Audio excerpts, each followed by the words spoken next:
সুপ্রিয় শিক্ষার্থীবৃন্দ, আসসালামু আলাইকুম। অনলাইন ক্লাসে তোমাদেরকে স্বাগতম। আমার পরিচয় দিয়ে দেই। মারিয়াম মুস্তফা, প্রভাষক, ব্যবস্থাপনা বিভাগ, সরকারি বাংলা কলেজ, ঢাকা। আজকে আমি থাকছি অনার্স চতুর্থ বর্ষের ছাত্রছাত্রীদের সাথে তোমাদের যে কোর্স সরবরাহ শিকল ব্যবস্থাপনা এর তৃতীয় অধ্যায় আজকে পড়াবো। এর আগে প্রথম এবং দ্বিতীয় অধ্যায় তোমাদের পড়ানো হয়ে গেছে। তৃতীয় অধ্যায়ের নাম হচ্ছে সরবরাহ শিকল চালক, পরিচালক ও পরিমাপক সমূহ। শুরু করার আগে কিছু কথা বলি। কোভিড-19 খুব আলোচিত একটা শব্দ এখন, তাই না? আসলেই আলোচিত এবং খুব ভয়ঙ্কর, তাই না? এই ছবিটা দেখো, পৃথিবী মাস্ক পরে আছে, করোনার জীবাণু আক্রমণ করছে, পৃথিবীকে একটা অন্যরকম ত্রাসের মধ্যে ফেলে দিচ্ছে।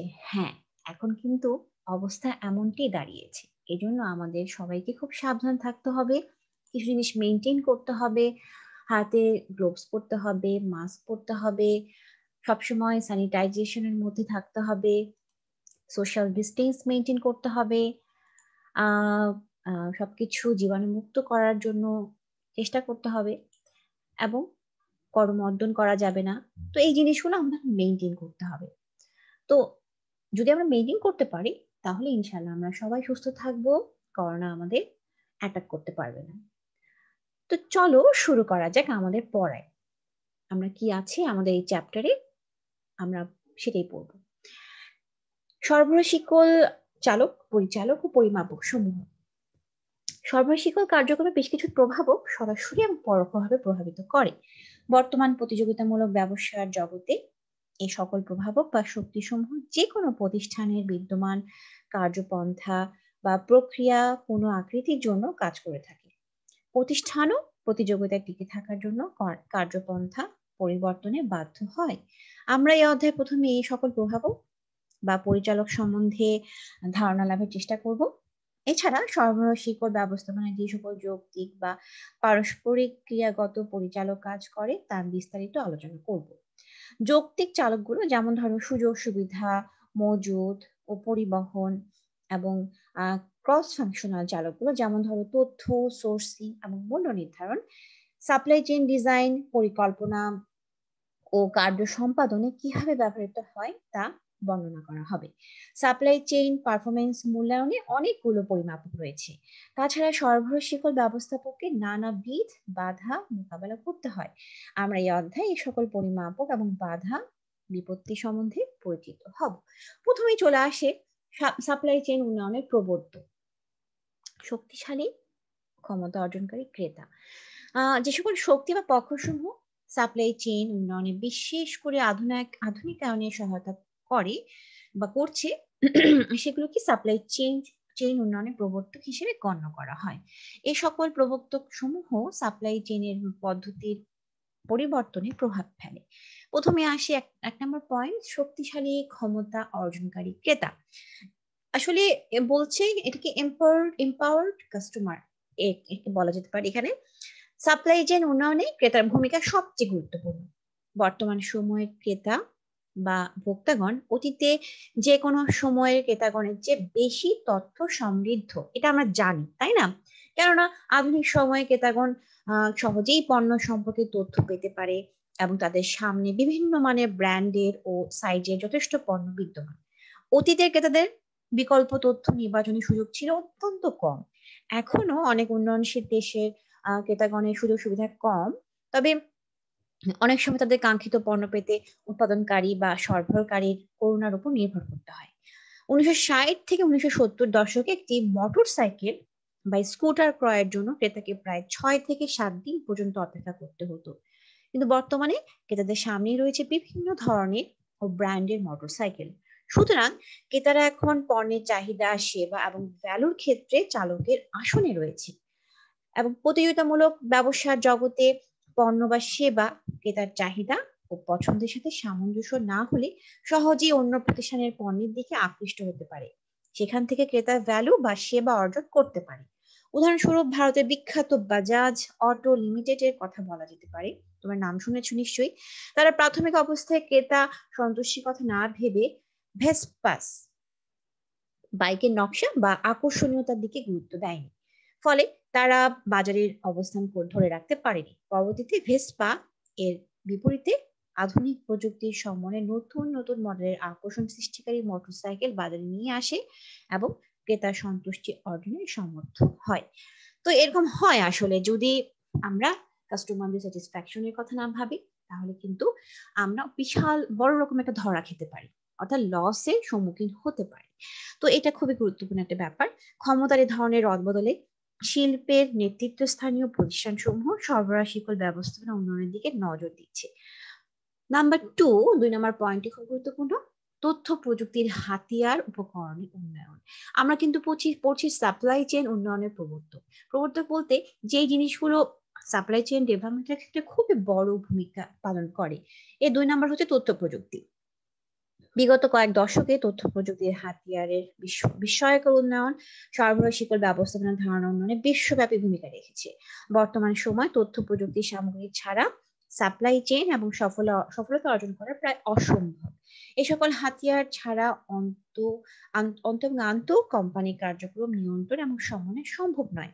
তথ্য প্রযুক্তি উন্নয়ন সাপ্লাই চেইনের বিভিন্ন স্তরে নগদ প্রবাহ এবং মজুদ সরবরাহ নিশ্চিত করতে সহায়তা করে। তথ্য প্রযুক্তি সমর্থিত যে সকল হাতিয়ার সাপ্লাই চেইনের বিভিন্ন স্তরে সংযোগকারীর ভূমিকা পালন করে, সেগুলো হচ্ছে এমআরপি, যাকে বলা হচ্ছে material requirement planning, MRP manufacturing resource planning, ERP enterprise resource planning, তারপর হচ্ছে CPFR collaborative planning forecasting and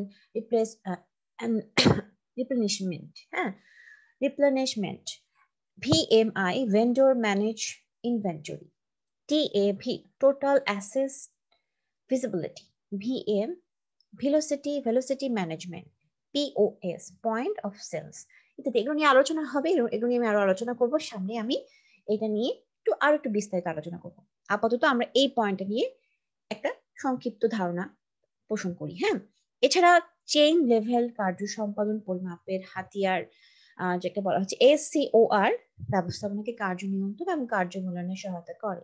সুতরাং তথ্য প্রযুক্তির টুলস ছাড়া সফল সরবরাহ শিকল ব্যবস্থাপনা দুরূহ। নাম্বার 3 হচ্ছে বিশ্বায়ন, গ্লোবালাইজেশন। সাপ্লাই চেইন উন্নয়নে বিশ্বায়ন একটি অন্যতম প্রভাবক। বিশ্বায়িত ব্যবসায় পরিবেশে বাজার, উৎপাদন সুযোগ সুবিধা এবং সোর্সিং সুযোগ ব্যাপকভাবে বিস্তার লাভ করেছে। আন্তর্জাতিক পরিসরে সাপ্লাই চেইনের সফলতার জন্য উন্নত উপকরণ এবং ট্রেড প্র্যাকটিস প্রয়োজন, যা সাপ্লাই চেইনের প্রতিটি স্তরে দীর্ঘসূত্রতা কমিয়ে আনতে পারে, আন্তর্জাতিক বাণিজ্যে প্রতিবন্ধকতা দূরীকরণে সহায়তা করতে পারে। উন্নয়নশীল দেশের সস্তা শ্রমিক যা উৎপাদনের ক্ষেত্রে আউটসোর্স হতে পারে, কিন্তু উন্নত দেশগুলো এই অডিট সোর্স সহজে প্রত্যাখ্যান করতে পারে। অন্যভাবে নির্দিষ্ট কয়েকটি দেশে স্বল্প সংখ্যক পাইকার এবং খুচরা ব্যবসায়ী বন্টন খরচ যোগ করে বাজারকে প্রভাবিত করতে পারে। সেজন্য আন্তর্জাতিক পরিসরে কাম্য সাপ্লাই চেইন একটি চ্যালেঞ্জ হয়ে দাঁড়ায়। নাম্বার 4 হচ্ছে সাপ্লাই চেইন ধারণা সমূহ। সরবরাহ শিকল ব্যবস্থাপনার দর্শন 3টি আন্তঃসম্পর্কীয় ধারণার উপর প্রতিষ্ঠিত। 3টি ধারণা হচ্ছে পদ্ধতি ধারণা, মোট ব্যয় ধারণা এবং বিনিময় বা ট্রেড অফ ধারণা। পদ্ধতি ধারণা বলতে আসলে সিস্টেম ধারণার মূল কথা হচ্ছে এখানে কার্যাবলীর মধ্যে পারস্পরিক নির্ভরশীলতা। তবে এই নির্ভরশীলতা শুধুমাত্র একটি সংগঠনের বিভিন্ন কার্যের মধ্যে নয়, বরং বিভিন্ন সংগঠনের প্রতিষ্ঠানের কার্যাবলীর পারস্পরিক নির্ভরশীলতা, যারা সম্মিলিতভাবে পণ্য বা সেবা ক্রেতাদের নিকট সরবরাহ করে। কোন প্রতিষ্ঠানের অভ্যন্তরের আন্তঃসম্পর্কীয় কার্যাবলীর আন্তঃনির্ভরশীলতা অবহেলা করলে প্রতিষ্ঠানের অপ্রত্যাশিত লোকসান হতে পারে বা অপচয়ের পরিমাণ কিন্তু বেড়ে যেতে পারে। যেমন স্থায়ী ব্যয় কমানোর জন্য উৎপাদনের পরিমাণ বৃদ্ধি করা হলে স্বাভাবিকভাবেই তৈরি পণ্যের বহন ব্যয় বৃদ্ধি পায়। অনুরূপভাবে আন্তঃপ্রাতিষ্ঠানিক নির্ভরশীলতা উৎসাহ ব্যঞ্জক না হলে সামগ্রিক সাপ্লাই চেইনে বিরূপ প্রবাহ তথা খারাপ ফলাফল দেখা দিতে পারে। সুতরাং সমগ্র সাপ্লাই চেইনকে একটি সমন্বিত পদ্ধতি হিসেবে বিবেচনা করতে হবে। এটাই হলো এই পদ্ধতি ধারণার মেইন থিম। নাম্বার 2 হচ্ছে মোট ব্যয় ধারণা। সাপ্লাই চেইন ব্যবস্থাপনা দর্শনের অন্যতম একটি ধারণা হচ্ছে মোট ব্যয় ধারণা। সাপ্লাই চেইন ব্যবস্থাপনায় মোট ব্যয় বলতে মোট ফরমায়েশ ব্যয় এবং মোট বহন ব্যয় সমষ্টিকে বোঝায়। সমগ্র সাপ্লাই চেইন ব্যবস্থাপনায় জড়িত প্রতিষ্ঠান বা পক্ষসমূহকে খরচ সর্বনিম্নকরণের বিষয়টি লক্ষ্য রাখতে হয়। কেননা খরচ সর্বনিম্ন অর্থই হচ্ছে ভোক্তা বা ক্রেতাদের সর্বোচ্চ ভ্যালু অর্জনে সহায়তা করা। মোট ব্যয় ধারণা সকল কার্যক্রমে আন্তঃপ্রাতিষ্ঠানিক সমন্বয়, সহযোগিতা ও সংযোগের উপর বেশি জোর খাটিয়ে থাকে, যাতে মোট ব্যয় সর্বনিম্ন এবং ক্রেতা সন্তুষ্টি সর্বোচ্চ করা যায়। অর্থাৎ আমরা এই যে মোট ব্যয় ধারণা কি পাচ্ছি, এখানে মেইনলি ফোকাস করা হচ্ছে মোট ব্যয়টা হবে সর্বনিম্ন, কিন্তু ক্রেতার সন্তুষ্টি হবে সর্বোচ্চ। নাম্বার 3 হচ্ছে বিনিময় বা ট্রেড অফ ধারণা, ট্রেড অফ কনসেপ্ট যাকে বলা হচ্ছে। বিনিময় মতবাদের মূল কথা হচ্ছে একটি সুবিধা অর্জনের বা গ্রহণের জন্য অন্য সুবিধা বর্জন বা ত্যাগ করা। ট্রেড অফ ধারণা সিদ্ধান্ত গ্রহণকারীকে বিকল্প সমূহের মধ্যে পরীক্ষা নিরীক্ষা করে সঠিক বিকল্প গ্রহণের নির্দেশ দিয়ে থাকে, যাতে সাপ্লাই চেইনের উদ্দেশ্য অর্জন সম্ভব হয়। উদাহরণস্বরূপ বলা যায়, যদিও পণ্য পরিবহনে দ্রুত যানবাহন ব্যয় বহুল, তথাপি ইহা যদি পণ্যের বহন ব্যয় কমাতে সাহায্য করে বা সময় সংবেদনশীল ক্রেতাদের আগ্রহ বৃদ্ধি করতে পারে, তাহলে উক্ত পরিবহন ব্যবহার করা যায়। তো এই হলো পরিবহন বিনিময় বা ট্রেড অফ এর ধারণা। এরপরে স্লাইডে চলে যাই। তো এই হলো সাপ্লাই চেইন উন্নয়নের প্রবর্তক সম্বন্ধে একটু হলো আমরা ধারণা পেলাম, তাই না? এখন আসা যাক সরবরাহ শিল্প কার্যক্রম চালক। তোমাদের মনে আছে আমাদের চ্যাপ্টারের নাম কি ছিল? আমাদের চ্যাপ্টারের নাম ছিল সরবরাহ শিল্প চালক, পরিচালক এবং পরিমাপক সমূহ। তো এখন আমরা জানবো এই চালক সম্বন্ধে। চালক সম্বন্ধে আলোচনা করার আগে প্রথমেই বলি, চালক মানে ড্রাইভার বা পরিচালক যাই বলো না কেন, কোনো প্রতিষ্ঠান সাপ্লাই চেইন কার্যক্রমে কিভাবে উন্নয়ন করতে পারে তা জানতে হলে আমাদের অবশ্যই সাপ্লাই চেইন ড্রাইভারের পরীক্ষা করতে হবে। সাপ্লাই চেইন কার্যক্রমে দু ধরনের চালক বা ড্রাইভার লক্ষ্য করা যায়: রসদ সম্পর্কীয় অর্থাৎ লজিস্টিক্যাল এবং ক্রস ফাংশনাল ড্রাইভার বা চালক। লজিস্টিক্যাল চালকের মধ্যে সুযোগ সুবিধা, মজুদ পণ্য এবং পরিবহন প্রধান। অন্যদিকে ক্রস ফাংশনাল চালকের মধ্যে তথ্য, সোর্সিং এবং মূল্য নির্ধারণ প্রধান। এই সমস্ত চালকগুলোর পরস্পরের সাথে আন্তঃক্রিয়ার মাধ্যমে সাপ্লাই চেইন কার্যক্রম দক্ষতার সাথে সম্পন্ন করে। এখন আমরা এই চালক সম্বন্ধে জানব। প্রথমে আসছি যে আমরা বলেছিলাম যে লজিস্টিক্যাল যেগুলো ড্রাইভার, প্রথমে আসছে সুযোগ সুবিধা অর্থাৎ ফ্যাসিলিটিস। সুযোগ সুবিধা বলতে সাপ্লাই চেইন নেটওয়ার্কের এমন একটি বাস্তব স্থানকে বোঝায় যেখানে পণ্য মজুদ, জড়ো বা নির্মাণ বা তৈরি করা হয়। সুযোগ সুবিধাকে দুটি ভাগে ভাগ করা যায়: একটি উৎপাদন স্থান এবং অন্যটি সংরক্ষণ বা মজুদ স্থান। সুযোগ সুবিধার ভূমিকা স্থান, কার্য সম্পাদনের ক্ষমতা এবং নমনীয়তা সম্পর্কে সঠিক সিদ্ধান্ত গ্রহণ সাপ্লাই চেইন কার্যক্রমে গুরুত্ব ভূমিকা পালন করে। এরপর আসছে মজুদ পণ্য। সাপ্লাই চেইন কার্যক্রমে মজুদ পণ্য বলতে উৎপাদনের কাঁচামাল, আধা তৈরি পণ্য এবং তৈরির পণ্যের মজুদকে বোঝায়। মজুদ নীতি পরিবর্তন নাটকীয়ভাবে সরবরাহ শিল্প দক্ষতা এবং সারাকে পরিবর্তন করতে পারে। যেমন ধরো, একজন খুচরা কাপড় বিক্রেতা তার মজুদের পরিমাণ বৃদ্ধি করে ক্রেতাদের চাহিদা পূরণ করতে পারে।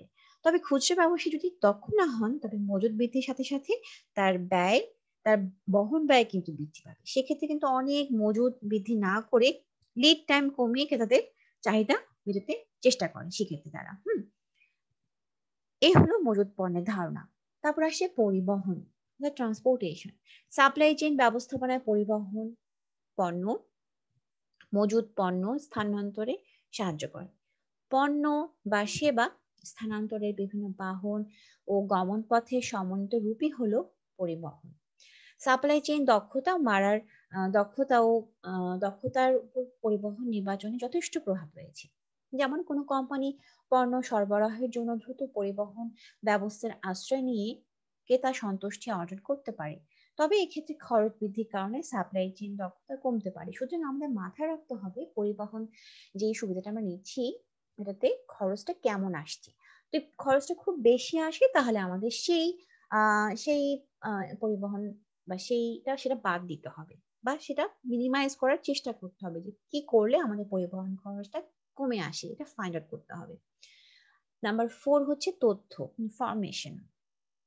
তথ্য বলতে সাপ্লাই চেইনে বিদ্যমান সুযোগ সুবিধা, মজুদ, পরিবহন, ব্যয়, মূল্য নির্ধারণ, ক্রেতা প্রভৃতি সম্পর্কে উপাত্ত সংগ্রহ ও বিশ্লেষণকে বোঝায়। যেহেতু তথ্য সরাসরি অন্য চালক বা ড্রাইভার প্রভাবিত করে, সেই জন্য তথ্যকে অন্যতম গুরুত্বপূর্ণ চালক হিসেবে গণ্য করা হয়।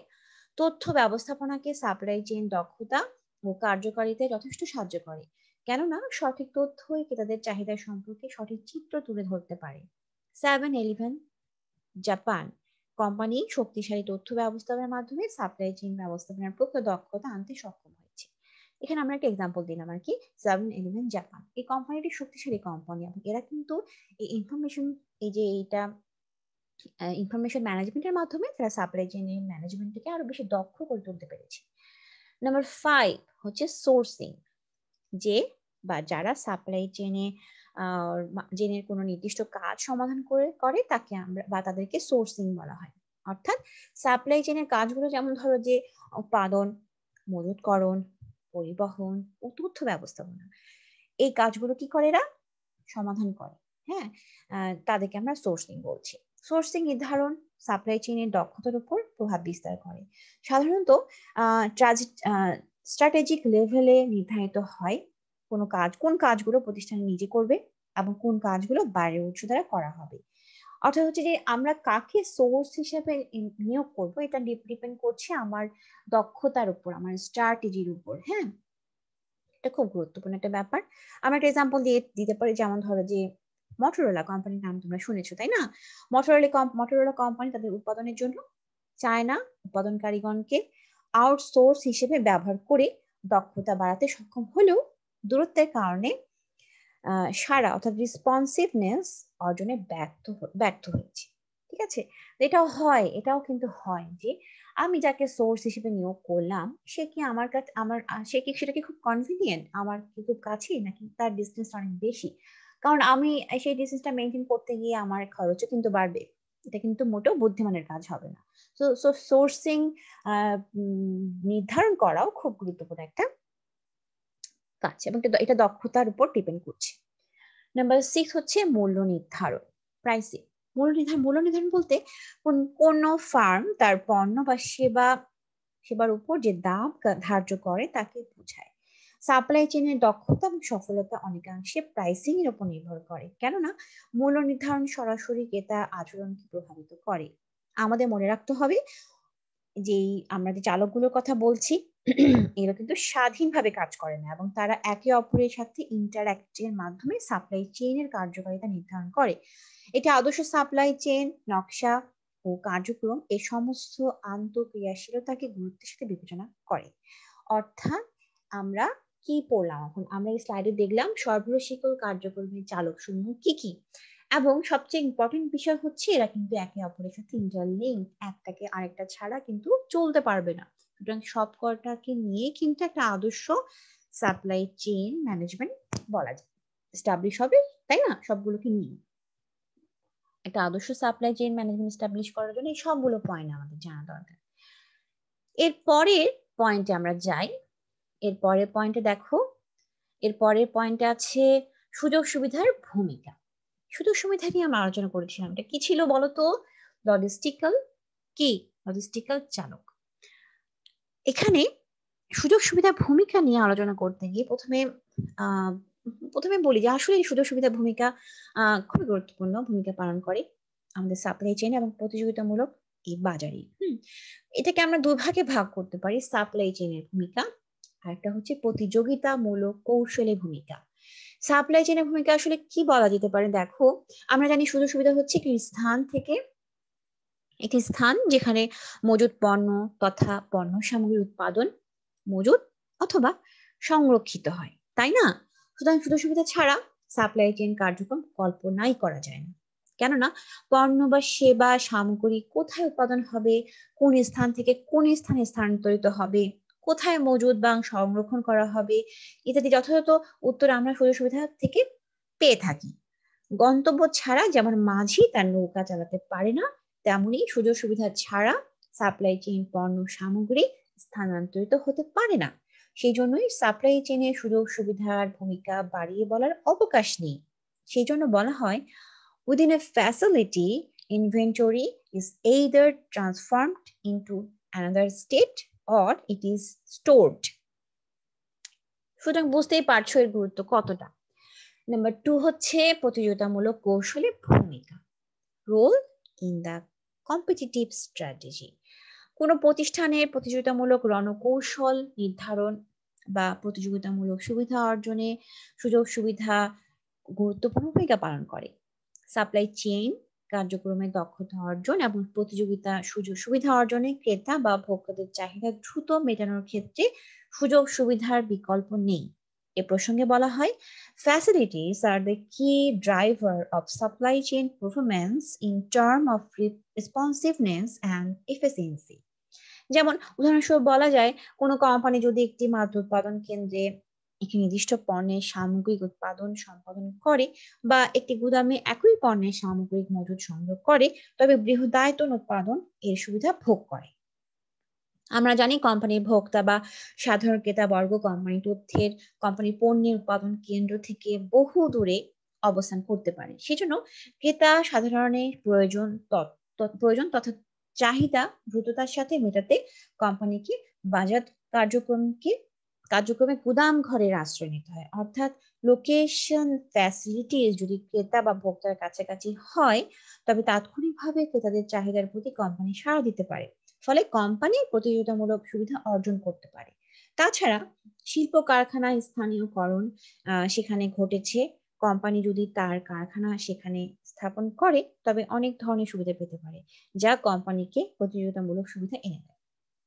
এক্ষেত্রে আমরা টয়োটা এবং হোন্ডা কোম্পানির কথা উল্লেখ করতে পারি। তারা সুযোগ সুবিধা সিদ্ধান্ত গ্রহণে ক্রেতাদের অবস্থানকে বিশেষ গুরুত্ব দিয়ে থাকে। তবে উৎপাদন ক্ষেত্রে অন্যান্য সুযোগ সুবিধাও সমান গুরুত্ব দিয়ে বিবেচনা করা উচিত। টয়োটা এবং হোন্ডা উভয় কোম্পানি তাদের উৎপাদন কারখানা বড় বড় ভোক্তা বাজারের নিকট স্থাপনের চিন্তা করে, এতে প্রতিযোগিতামূলক সুবিধাও পেয়ে থাকে। সুতরাং এই যে জিনিসগুলো, এগুলো খুবই গুরুত্বপূর্ণ বিষয়। এগুলো মাথায় রেখে কিন্তু এই আমাদের সাপ্লাই চেইনের এই কার্যক্রমগুলো পরিচালনা করতে হয়, আদারওয়াইজ কিন্তু সফলতা অর্জন করা যাবে না। ঠিক আছে, এই হলো সুযোগ সুবিধার ভূমিকা। এরপরে স্লাইড দেখো, সুযোগ সুবিধা সিদ্ধান্তের উপাদান। সাপ্লাই চেইন ডিজাইনে সুযোগ সুবিধা সম্পর্কিত সিদ্ধান্ত অত্যন্ত জটিল এবং কঠিন বিষয়। বেশ কিছু উপাদান সুযোগ সুবিধা সিদ্ধান্ত গ্রহণে প্রভাব বিস্তার করে। কোম্পানিকে অবশ্যই সিদ্ধান্ত গ্রহণের সময় সেসব উপাদানকে বিবেচনায় আনতে হবে এবং বিশ্লেষণ করতে হবে। তাহলে চলো তাহলে দেখি কি কি বিষয়। ভূমিকা অর্থাৎ রোল, 1 নম্বর। ফ্যাসিলিটি সিদ্ধান্তে সুযোগ সুবিধার ভূমিকা একটি গুরুত্বপূর্ণ উপাদান বা বিষয় হিসেবে বিবেচিত হয়। অর্থাৎ সুযোগ সুবিধা কি ধরনের ভূমিকা পালন করবে তা বিবেচনা করা উচিত। উৎপাদন সুযোগ সুবিধার ক্ষেত্রে কোনো কোম্পানিকে নমনীয় সুযোগ, নির্দিষ্ট সুযোগ অথবা কার্যক্ষমতায় এই দুইয়ের সমন্বয়ের বিষয়ে সিদ্ধান্ত নিতে হবে। নমনীয় প্রতিষ্ঠান অনেক ধরনের পণ্য উৎপাদনের সুযোগ পায়, তবে এক্ষেত্রে দক্ষতার সুযোগ কম থাকে। অন্যান্য দিকে নির্দিষ্ট কার্যক্ষমতায় প্রতিষ্ঠান শুধুমাত্র নির্দিষ্ট কয়েকটি পণ্য উৎপাদন করতে পারে, তবে এতে প্রতিষ্ঠান দক্ষতা অর্জন করতে পারে। সেজন্য উৎপাদন সুযোগ সুবিধা পণ্য কেন্দ্রিক হবে না কার্যকেন্দ্রিক হবে তা অবশ্যই কোম্পানিকে সিদ্ধান্ত নিতে হবে। প্রোডাক্ট ফোকাসড সুযোগ সুবিধা একই সাথে একটি পণ্যের অনেক কাজ সম্পাদন করে, অন্যদিকে ফাংশনাল ফোকাসডে সুযোগ সুবিধা অনেক ধরনের পণ্যের একটি নির্দিষ্ট কার্য সম্পাদন করে। এত সুযোগ সুবিধা সিদ্ধান্তের ক্ষেত্রে কি ধরনের ভূমিকা পালন করবে তা অবশ্যই নির্ধারণ এবং বিবেচনা করতে হবে। নাম্বার 2 হচ্ছে অবস্থান। ফ্যাসিলিটির এই সিদ্ধান্তে অন্য আরেকটি গুরুত্বপূর্ণ উপাদান হচ্ছে ফ্যাসিলিটিস এর অবস্থান। সুযোগ সুবিধা অবস্থান নির্ধারণে কেন্দ্রীয়করণ বা বিকেন্দ্রীয়করণ এই দুটি বিষয় বিবেচনায় আনতে হবে। কোন প্রতিষ্ঠান যদি উৎপাদনের বা মিতব্যয় আয়তনের উৎপাদন সুবিধা পেতে পারে, অন্যদিকে বিকেন্দ্রীকরণের মাধ্যমে ক্রেতা বা ভোক্তাদের চাহিদার প্রতি দ্রুত সাড়া দিতে পারে। অর্থাৎ হচ্ছে স্বল্প সময়ের মধ্যে পণ্য বা সেবা সরবরাহ করা সম্ভব নয়, তবে অবস্থান নির্ধারণের সময় কোম্পানিকে কিছু বিষয়ে গুরুত্ব দিতে হবে। যেমন ধরো সামষ্টিক অর্থনীতির উপাদান, শ্রমিকদের মজুরি, সুযোগ সুবিধা স্থাপনের ব্যয়, অবকাঠামোর সুবিধা, অন্যান্য ফ্যাসিলিটিস এর অবস্থান, আয়করের প্রভাব, কর অবকাশ, অন্যান্য কৌশলগত উপাদান। এই জিনিসগুলো আসলে এই লোকেশন চুজের ক্ষেত্রে মেইনটেইন করতে হবে। হ্যাঁ, তার মানে হচ্ছে যে লোকেশনটা খুব গুরুত্বপূর্ণ একটা বিষয়, এবং এই লোকেশন অর্থাৎ এই লোকেশনের কাজ হচ্ছে স্বল্প সময়ে পণ্য বা সেবা কাস্টমারের কাছে পৌঁছে দেওয়ার একটা প্রয়াস করা, একটা চেষ্টা করা। এই জন্যই কিন্তু এই লোকেশনের গুরুত্ব অনেক বেশি। নাম্বার 3 হচ্ছে কার্যক্ষমতা। ফ্যাসিলিটি সিদ্ধান্তে ফ্যাসিলিটি এর কার্যক্ষমতা যথেষ্ট প্রভাব ফেলে। কোম্পানিকে ফ্যাসিলিটি সিদ্ধান্ত গ্রহণের সময় ফ্যাসিলিটি এর উৎপাদন বা কার্যক্ষমতা বিবেচনা করতে হয়, কেননা কোম্পানির কাঙ্ক্ষিত উৎপাদন অর্জিত না হলে প্রতিষ্ঠানের ক্ষতি হতে পারে। ফ্যাসিলিটি এর উৎপাদন ক্ষমতা বেশি হলে অতিরিক্ত উৎপাদনের মাধ্যমে সম্ভাব্য অতিরিক্ত চাহিদা মেটানো সম্ভব হয়, কিন্তু এক্ষেত্রে কার্যদক্ষতা অর্জন অসম্ভব হতে পারে এবং ব্যয় বৃদ্ধি পেতে পারে। অন্যদিকে স্বল্প ক্যাপাসিটি সম্পন্ন ফ্যাসিলিটিস এর দক্ষতা অর্জন সহজ হয় না, কেননা খুব বেশি উৎপাদন ক্ষমতা ফ্যাসিলিটিস এর স্থাপন ক্ষমতা এই সুযোগ সুবিধা স্থাপন করলে অনেক অব্যবহৃত ক্যাপাসিটি থেকে যায়, ফলে উৎপাদন ব্যয় বৃদ্ধি পায়। সেই জন্য প্রতিষ্ঠানকে উৎপাদন ব্যয় তথা দক্ষতা এবং ক্রেতাদের প্রতি সাড়া দেওয়া এই দুয়ের মধ্যে সমন্বয় সাধন করে ফ্যাসিলিটিস এর কার্যক্ষমতা নির্ধারণ করা উচিত। এই হলো সুযোগ সুবিধা সিদ্ধান্তের মূল মূল উপাদান। তোমাদের কিন্তু এগুলো মাথায় রাখতে হবে। তোমাদের কাছে খুব কঠিন হতে পারে, কিন্তু তোমরা যদি একটু একটু বিজনেস মাইন্ড নিয়ে চিন্তা করো, তাহলে কিন্তু দেখবা যে জিনিসগুলো খুব ইজি, এবং এই জিনিসগুলো ছাড়া কিন্তু আসলেই একটা smooth supply chain management impossible এই জিনিসগুলো ছাড়া। ঠিক আছে, সুতরাং ঠান্ডা মাথায় এই কোর্সটা পড়বা। নাথিং কমপ্লিকেটেড, খুব বেশি কঠিন না, এটা খুবই ইজি একটা কোর্স, খালি একটু পড়াশোনার মধ্যে থাকতে হবে আর কি। হ্যাঁ, পয়েন্ট গুলো অনেক সিমিলারিটিস আছে, অনেক সিমিলার পয়েন্ট পাবা, কিন্তু যদি রেগুলার প্র্যাকটিস করো তাহলে কোনটার সাথে কোন পয়েন্ট আছে সেটা মাথায় থাকবে। এর পরের স্লাইডে যাই। সুযোগ সুবিধা সম্পর্কিত পরিমাপক। এখন কথা হতে পারে যে ম্যাডাম খালি সুযোগ সুবিধা সম্বন্ধে পড়ছি, কেন পড়বো না বলো? আমরা কিন্তু অলরেডি লজিস্টিক্যাল যে চালকগুলো আছে সেটাই পড়ছি, যেটার মধ্যে 1 নম্বরে আছে সুযোগ সুবিধা। আমরা ধীরে ধীরে বাকি যে লজিস্টিক্যাল যে চালকগুলো রয়েছে সেগুলো নিয়েও আলোচনা করব। হ্যাঁ, এখন বলা যায় না পরীক্ষা তোমাদের কোনটা আসবে, তাই না? সুতরাং আমাদের সবগুলোই পড়ে ফেলা উচিত, ইম্পর্টেন্সের দিক থেকে কোনটা কিন্তু কম নয়। এনিওয়ে, যাই হোক, আমরা শুরু করি। সুযোগ সুবিধা সম্পর্কিত পরিমাপক। সুযোগ সুবিধা নির্ধারণে বিভিন্ন পরিমাপক রয়েছে। এই পরিমাপকগুলো সাপ্লাই চেইন কার্যক্রমে প্রভাব ফেলে। একজন সাপ্লাই চেইন ব্যবস্থাপককে এই সকল সুযোগ সুবিধার পরিমাপকগুলো বিবেচনা করতে হয়, এবং সেগুলো হচ্ছে 1 নম্বরে আমরা পাচ্ছি কার্যক্ষমতা, অর্থাৎ হচ্ছে ক্যাপাসিটি। সাধারণত কার্যক্ষমতা বলতে কোনো ফ্যাসিলিটি এর সর্বোচ্চ কার্যক্ষমতা বা উৎপাদন মাত্রাকে বোঝায়। তাছাড়া কোনো প্রক্রিয়ার স্বাভাবিক কার্যক্ষমতা বিবেচনা করে সিদ্ধান্ত গ্রহণ করা উচিত, এটাও কিন্তু বোঝায়। নাম্বার 2 হচ্ছে ব্যবহৃত কার্যক্ষমতা অর্থাৎ ইউটিলাইজেশন। এটা কোনো ফ্যাসিলিটির সর্বোচ্চ উৎপাদন ক্ষমতার একটি অংশ বা প্রকাশ পরিমাপ করে। কোনো ফ্যাসিলিটি এর উৎপাদন ক্ষমতার কত অংশ বর্তমানে ব্যবহৃত হচ্ছে তাই হলো ইউটিলাইজেশনের সিদ্ধান্ত গ্রহণকারীকে বর্তমান ব্যবহৃত কার্যক্ষমতা সম্বন্ধে ধারণা থাকতে হবে। নাম্বার 3 হচ্ছে প্রতি এককের উৎপাদন ব্যয়, পার ইউনিট প্রোডাকশন কস্ট। প্রতি একক পণ্যের উৎপাদন ব্যয় ও একটি অন্যতম পরিমাপক। এটা একক উৎপাদিত পণ্যের গড় ব্যয় পরিমাপ করে। নাম্বার 4 হচ্ছে উৎপাদন চক্র। কোন উৎপাদন প্রক্রিয়া এক একক পণ্য উৎপাদন করতে যে সময় ব্যয় হয় তাকে উৎপাদন চক্র বলে। অর্থাৎ হচ্ছে যে কোন উৎপাদন প্রক্রিয়ায় যদি এক একক পণ্য উৎপাদন করতে যে সময়টা নিচ্ছে তাকে তার সেই পণ্যের উৎপাদন চক্র বলা হয়। সাধারণত কোনো স্তরে যদি কোনো অস্বাভাবিক দেরি না থাকে তাহলে উৎপাদন ব্যয়িত সময়ই হবে উৎপাদন চক্র। সাপ্লাই চেইন কার্য সম্পাদনে উৎপাদন চক্র অন্যতম ড্রাইভার হিসেবে চিহ্নিত হয়। নাম্বার 5 হচ্ছে প্রকৃত গড় সময় চক্র। একটি নির্দিষ্ট সময়, সাধারণত 1 সপ্তাহ অথবা 1 মাসে কোনো প্রক্রিয়ায় উৎপাদিত মোট পণ্যের জন্য প্রকৃতপক্ষে যে সময় ব্যয় হয় তা গড়কে প্রকৃত গড় সময় চক্র বলে। প্রকৃত গড় সময়ের মধ্যে উৎপাদন চক্র এবং অব্যবহৃত দেরি সময় অন্তর্ভুক্ত থাকে। নাম্বার 6 হচ্ছে সময় চক্র দক্ষতা, ফ্লো টাইম এফিসিয়েন্সি। উৎপাদন চক্র এবং প্রকৃত চক্রের অনুপাতকে সময় চক্র দক্ষতা বলে। সময় চক্র দক্ষতা উৎপাদন অনুপাত যত কম হবে তত বেশি অব্যবহৃত বা অপেক্ষা সময় ব্যয়িত হবে। অর্থাৎ আমরা বলতে পারি সময়ের দক্ষ চক্রতা ইকুয়াল টু উৎপাদন চক্র ডিভাইডেড বাই প্রকৃত সময় চক্র। ক্লিয়ার? আচ্ছা, এর পরের পয়েন্ট হচ্ছে 7, পণ্য বৈচিত্র্যতা, প্রোডাক্ট ভ্যারাইটি। পণ্য বৈচিত্র্যতা কোন প্রক্রিয়ায় কত ধরনের পণ্য প্রক্রিয়াকরণ উৎপাদন করা হচ্ছে তা পরিমাপ করে।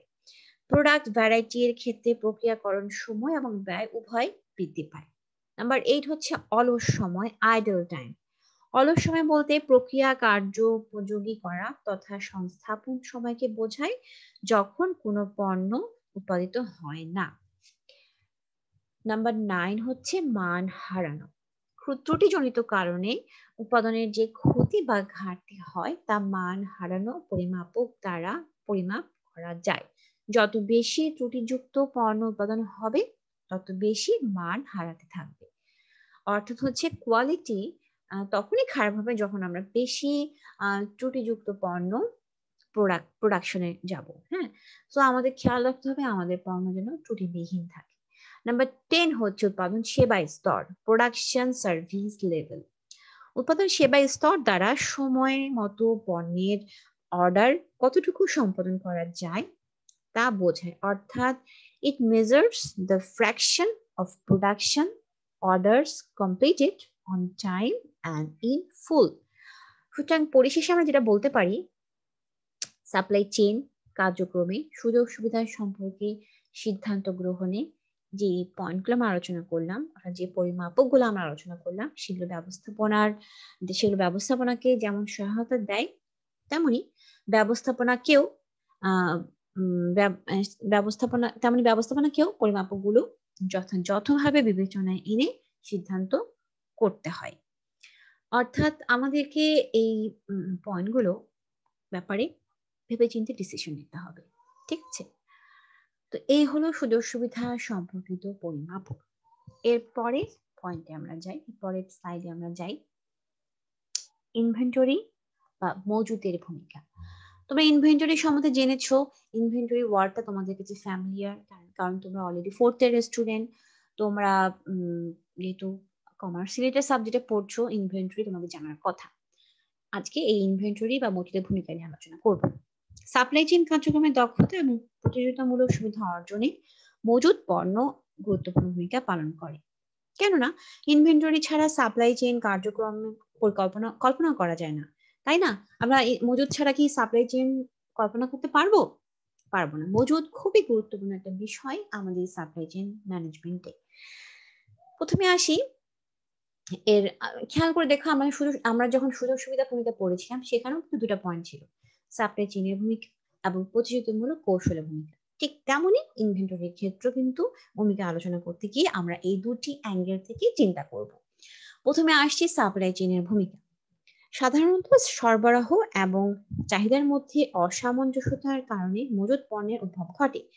প্রতিষ্ঠানের আয়তন যত ছোট হোক বা বড় হোক না কেন, অনিশ্চিত ভবিষ্যৎ ও ক্রেতা, ভোক্তা বা ব্যবহারকারীর চাহিদা বৃদ্ধির কারণে সকল প্রতিষ্ঠানই যথাযথ মজুদ সংরক্ষণে আগ্রহী হয়ে থাকে।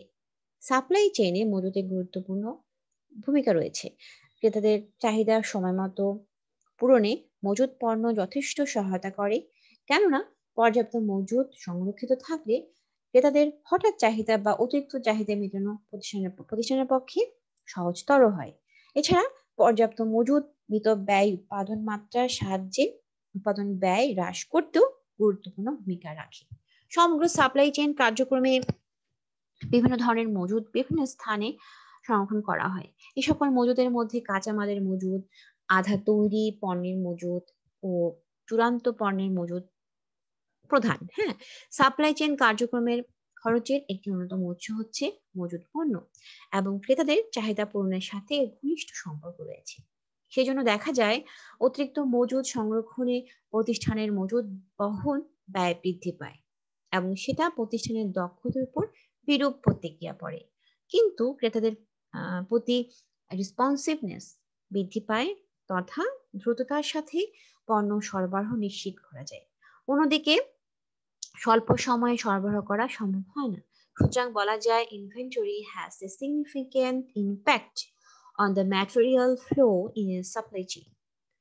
নাম্বার 2 হচ্ছে প্রতিযোগিতামূলক কৌশলের ভূমিকা, রোল ইন কম্পিটিটিভ স্ট্র্যাটেজি। মজুদ পণ্য প্রতিষ্ঠানের প্রতিযোগিতামূলক কৌশল নির্ধারণে গুরুত্বপূর্ণ ভূমিকা পালন করে। প্রতিষ্ঠান যদি এমন প্রতিযোগিতামূলক কৌশল অবলম্বন করতে চায় যে তারা ক্রেতাদের চাহিদা পূরণে দ্রুততার সাথে সাড়া দিবে তথা পণ্য সরবরাহ করবে, তাহলে প্রতিষ্ঠানকে ক্রেতা বর্গের অবস্থানের নিকটে পর্যাপ্ত মজুদ সংরক্ষণের ব্যবস্থা করতে হবে। বিপরীতে প্রতিষ্ঠান যদি মজুদ ব্যবস্থাপনায় দক্ষতা অর্জন করতে চায় তবে মজুদ সংরক্ষণ কেন্দ্রীকরণ করতে পারে। মজুদ কেন্দ্রীকরণে প্রতিষ্ঠানের মজুদ ব্যয় এমনকি উৎপাদন ব্যয় কমাতে সাহায্য করে। সুতরাং প্রতিষ্ঠানকে উচ্চ মজুদ অর্থাৎ যা ক্রেতার চাহিদা পূরণে দ্রুত সাড়া দেয় এবং স্বল্প মজুদ যা প্রতিষ্ঠানের উৎপাদন ব্যয় কমায়, এই দুইয়ের মধ্যে ট্রেড অফ করতে হবে। অর্থাৎ ট্রেড অফ কি একটু কিন্তু আমরা আলোচনা করলাম, অর্থাৎ যে কোনো একটা ত্যাগ করা, যে কোনো একটা বর্জন করা, তোমাকে চুজ করতে হবে যে তুমি কোনটা সিলেক্ট করবা। ঠিক আছে, এবং এখানেও কিন্তু স্ট্র্যাটেজি আছে, এই জন্য এটাকে আমরা প্রতিযোগিতামূলক কৌশলের ভূমিকার মধ্যে রেখেছি এই পয়েন্ট। তো এই হলো মজুদ অর্থাৎ ইনভেন্টরির ভূমিকা। আমরা এই দুটো অ্যাঙ্গেল থেকেই এটাকে বিশ্লেষণ করলাম। এরপরে স্লাইডে যাই। মজুদ সিদ্ধান্তের উপাদান সমূহ, আমরা কিন্তু ঠিক এমনই ভাবে সুযোগ সুবিধার সিদ্ধান্তের উপাদান সমূহ কিন্তু পড়েছিলাম, তাই না? এখন আসি মজুদ সিদ্ধান্ত উপাদান সমূহ। দক্ষ এবং ফলপ্রসূ সাপ্লাই চেইনে মজুদ সিদ্ধান্তের ব্যবস্থাপনাকে বিভিন্ন বিষয় বিভিন্ন উপাদান সমূহ বিবেচনা, বিশ্লেষণ এবং সংরক্ষণ করতে হয়। প্রথমে আসে আবর্তন মজুদ অর্থাৎ চক্র মজুদ, সাইকেল ইনভেন্টরি। আবর্তন মজুদ বলতে সরবরাহকারী কর্তৃক প্রেরিত পণ্য পাওয়া পর্যন্ত গড়ে যে পরিমাণ পণ্যের ব্যবহার হয় বা চাহিদা থাকে তাকে বোঝায়। অর্থাৎ সরবরাহ সময়ের মধ্যে ব্যবহৃত মজুদই হচ্ছে আবর্তন মজুদ। উৎপাদনের পরিমাণ, পরিবহন সুবিধা ও ক্রয়কৃত পণ্যের বৃহৎ লটের উপর আবর্তন মজুদের পরিমাণ নির্ভর করে। কোম্পানি মিতব্যয়ী উৎপাদন সুবিধা সম্পূর্ণরূপে গ্রহণের জন্য বৃহৎ আকারের উপাদান ক্রয় অথবা পরিবহন কার্য সমাধান করতে চায়। লট সাইজ বৃদ্ধির সাথে সাথে কোম্পানির মজুদ বহন খরচ বৃদ্ধি পায়, প্রকারান্তে সংগ্রহ ব্যয় কমে যায়। ধরা হলো কোনো প্রতিষ্ঠানের প্রতি মাসে আবর্তন মজুদের পরিমাণ 10 ট্রাক। প্রতিষ্ঠান প্রতি মাসে একসাথে 10 ট্রাক পণ্য ফরমাইশ দিতে পারে অথবা প্রতি 3 দিন পর পর 1 ট্রাক পণ্যের ফরমাইশ প্রদান করতে পারে।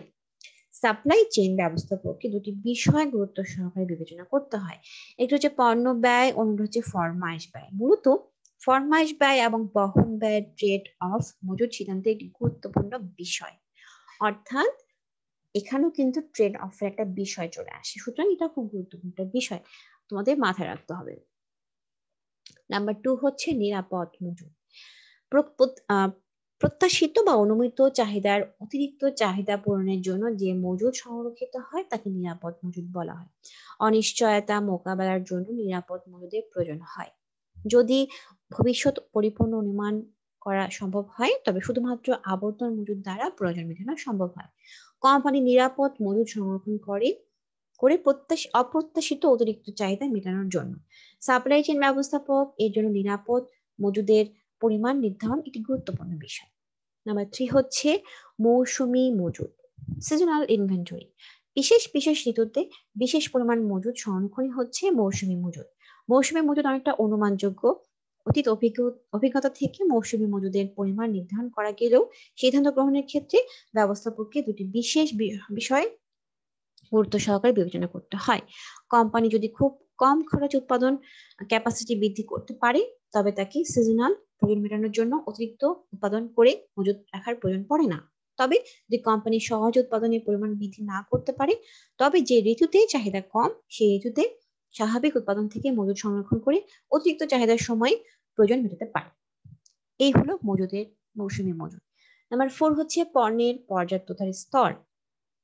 পণ্যের পর্যাপ্ততার স্তর হচ্ছে চাহিদার একটি অংশ যা যথাসময়ে মজুতকৃত পণ্য থেকে সরবরাহ করা হয়। পণ্যের পর্যাপ্ততার স্তর বেশি হলে ক্রেতাদের প্রতি দ্রুত সাড়া দেওয়া সম্ভব হয়। এক্ষেত্রে মজুদের বহন পণ্যের আহ ব্যয় বৃদ্ধি পায়, মজুদের বহন ব্যয় বৃদ্ধি পায়। কারণ অনেক সময় প্রচুর পরিমাণে মজুদ সংরক্ষণ করা হয় যেটা চাহিদার তুলনায় বেশি। নাম্বার 5 হচ্ছে মিতব্যয়ী ফরমাশ পরিমাণ। যে পরিমাণ পণ্য ক্রয় বা সরবরাহের অর্ডার প্রদান করা হলে মজুদ সংক্রান্ত ব্যয় সর্বনিম্ন হয় তাকে মিতব্যয়ী ফরমাশ পরিমাণ বলে। আমরা জানি মজুদের সাথে দু ধরনের ব্যয় জড়িত, একটি বহন ব্যয়, অন্যটি ফরমাশ ব্যয়। যদি একসাথে অনেক বেশি পণ্যের অর্ডার দেওয়া হয় তবে ফরমাশ ব্যয় হ্রাস পায় কিন্তু বহন ব্যয় বৃদ্ধি পায়। তো এই হলো তোমাদের সাথে আমার আজকের ক্লাস। সময় যেহেতু শেষ, আমার সাথে এতক্ষণ থাকার জন্য তোমাদের সবাইকে অসংখ্য ধন্যবাদ। নেক্সট স্লাইডগুলো আমি তোমাদেরকে পরে পড়াবো, ঠিক আছে? তো ভালো থেকো, সুস্থ থেকো, সাবধান থেকো। তোমাদের সবার সুস্থতা কামনা করছি। আল্লাহ হাফেজ।